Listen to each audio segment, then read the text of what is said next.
ये 9.1 का question number 15 बता देते हैं। ठीक है, क्वेश्चन नंबर 15 बहुत आसान क्वेश्चन हम सब क्वेश्चन को ही बोल देते हैं, लेकिन स्टूडेंट के लिए थोड़ा डिफिकल्ट हो सकता है। तो ये क्वेश्चन क्या बोल रहा है, एक सीधा राजमार्ग एक मीनार के पाद तक जाता है। तो सबसे पहले एक राजमार्ग बनाते हैं, मीनार बनाते हैं। ठीक है, आपको समझना है यहाँ से। ठीक है, चलिए यहाँ पे एक मीनार बनाते हैं। ठीक है, मीनार क्या होता है, ऊर्ध्वाधर खड़ा होता है, तो ये मीनार है मान लीजिए। ठीक है, अब कहता है एक राजमार्ग जो है मीनार के पार तक जाता है, मतलब इधर से एक राजमार्ग है, एक रास्ता है जो हम खींचे ना, ये लाइन, ये मान लीजिए एक रास्ता है। ठीक है, इस बिंदु से, ठीक है, ये मीनार है और यहाँ से एक रास्ता जा रहा है जो मीनार के पाद बिंदु, देखिए ये जो पॉइंट कर रहा है ना, मीनार का पाद बिंदु है। ठीक है, प्रश्न को समझना है, फिगर बन गया, क्वेश्चन बन गया। तो एक सीधा राजमार्ग है, मान लेते हैं ये जो सीधा राजमार्ग है उसका नाम ले लेते हैं, मान लेते हैं ए और बी जो है सीधा राजमार्ग है। ठीक है, और बी और ये जो सी है ये मीनार है। ठीक है, तो ये जो मीनार का पाद बिंदु है और ए बिंदु से एक सड़क है जो इसके पाद बिंदु तक आता है, यानी कि यहाँ से ए बी जो है सड़क है, ए बी क्या है, सड़क है, और बी सी क्या है, एक मीनार है। ठीक है, इतना क्लियर। कहता मीनार के शिखर पर खड़ा एक आदमी, मीनार का शिखर मतलब सी पॉइंट पर कोई आदमी खड़ा है। ठीक है, एक कार को 30 डिग्री के अवनमन कोण पर देखता है, एक कार को देखता है। ठीक है, यहाँ से, तो यहाँ पे कार का जो अवनमन कोण है 30 डिग्री, यहाँ पे कार को देख रहा है इस बिंदु ए पर। ठीक है, यहाँ से बिंदु सी से जो मीनार का शिखर है, यहाँ से एक आदमी जो है ए बिंदु की ओर देखता है। तो ए बिंदु मान लीजिए कार की स्थिति है, जो कह रहा है कि 30 डिग्री के अवनमन कोण पर देखता है। फिर आगे बोलता है कि जो मीनार के पाद की ओर एक समान चाल से जाता है, मतलब ये जो कार ए है वो मीनार की ओर एक समान चाल से जा रहा है, ये क्वेश्चन में पहले से बोल दिया है। आगे कहता है 6 सेकंड के बाद, जैसे ही 6 सेकंड होता है, यहाँ से जो आदमी देख रहा था 30 डिग्री का, वो कार का जो अवनमन कोण है वो 60 डिग्री हो जाता है। कार का अवनमन कोण कितना हो जाता है, 60 डिग्री। तो ये 60 डिग्री बदल गया ये। तो मान लेते हैं कार यहाँ से आया है, तो डी हो गया बिंदु। अब जब ये पर था तो 30 डिग्री था, जैसे 6 सेकंड हुआ तो कार का अवनमन कोण कितना हो गया, 60 डिग्री हो गया। ठीक है, तो हमको इस प्रश्न में क्या पूछ रहा है, इस बिंदु से मीनार के पाद तक पहुंचने में कार द्वारा लिया गया समय, मतलब यहाँ से यहाँ तक आने में कार को कितना समय लगा। ठीक है, तो हम सबसे पहले यहाँ क्या मानेंगे, सबसे पहले हम मानेंगे कार का चाल। ठीक है, तो यहाँ से देखिए प्रश्नानुसार प्राप्त आकृति हम लिख सकते हैं, क्या लिखेंगे, दिया है। ठीक है, प्रश्नानुसार प्राप्त आकृति में जो भी आकृति प्राप्त की है प्रश्न के अनुसार प्राप्त की। ठीक है, प्रश्नानुसार प्राप्त आकृति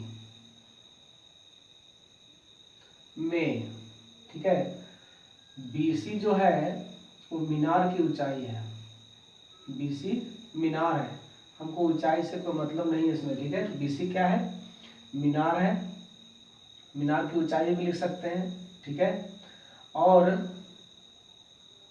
क्या हो जाता है, ये कार की दो स्थिति है ए और डी। तो यहाँ पे हम क्या मान लिख सकते हैं, हम मानते हैं, माना कार की चाल मान लेते हैं, क्योंकि हमको पूछ रहा है समय। तो कार की चाल मान लेते हैं x मीटर प्रति सेकेंड है। ठीक है, यहाँ से लिखेंगे अब, ठीक है, यहाँ लिखे अब, माना कार की चाल x मीटर प्रति सेकेंड, मतलब कार जो है उसकी चाल x मीटर प्रति सेकेंड है। तो 6 सेकेंड में कार द्वारा तय की दूरी कितना हो जाएगा। ठीक है, इसीलिए 6 सेकेंड में कार द्वारा तय की दूरी, ये हम यहाँ पे लिख ले रहे हैं। ठीक है, तय की गई दूरी, तो यहाँ से हम दूरी निकाल लेते हैं। ठीक है, दूरी बराबर क्या होता है, चाल गुने समय।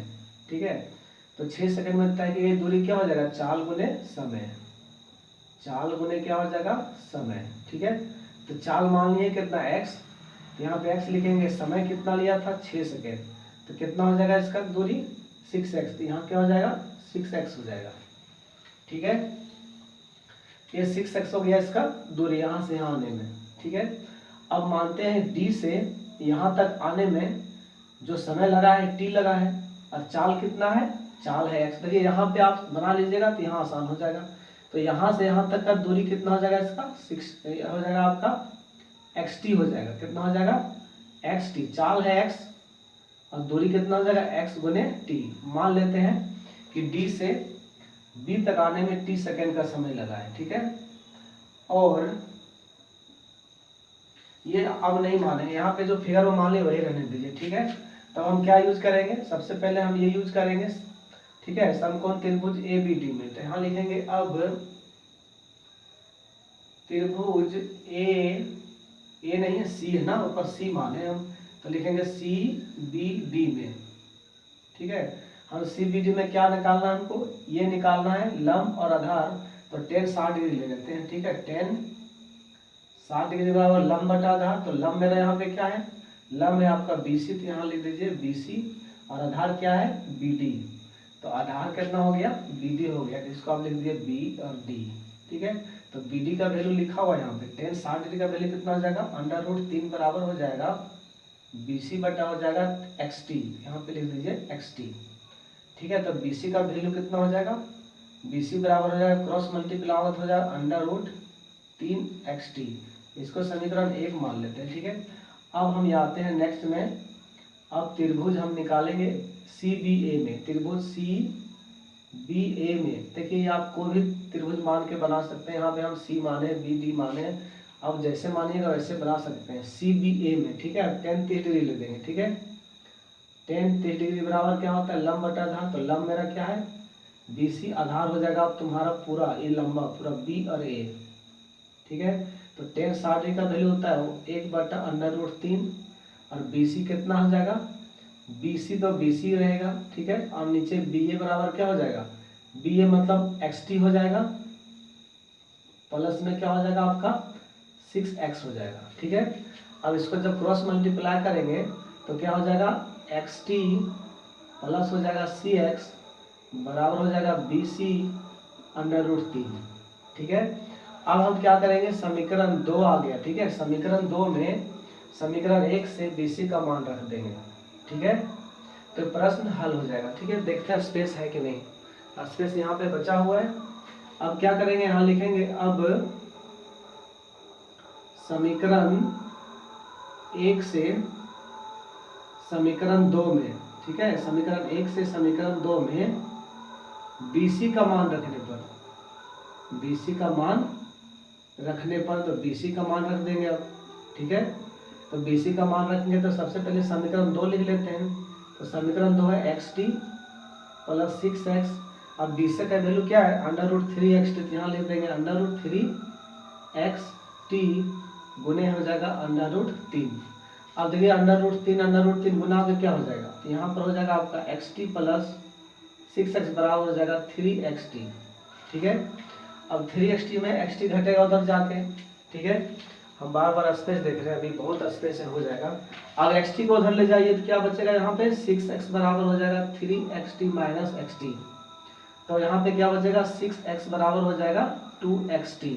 हमको T पता करना है ना, कितना समय के बाद बिंदु D से B तक जाएगा काल। तो T बराबर कितना आ गया यहाँ पे T बराबर आप देख सकते हैं क्या आ रहा है इसको, ठीक है। T बराबर कितना हो जाएगा 6x बटा में हो जाएगा 2x, ठीक है। यानी गुना के क्या हो गया भागा हो गया, तो x कट गया, 3 दूना 6, 3 सेकेंड, ठीक है। तो आंसर कितना गया इसका 3 सेकेंड आ गया, ठीक है। इसको आप अपने हिसाब से 1-2 बार देख लें, आसान क्वेश्चन है, ठीक है। यहाँ पे 3 सेकेंड लिख देते हैं, ठीक है। नीचे कितना हो जाएगा 3 सेकेंड। सेकेंड क्यों आया, क्योंकि हम जो माने थे समय ही दिया था सेकेंड में फर्स्ट कंडीशन में, तो कितना समय लगा उसको 3 सेकेंड लगा, ठीक है।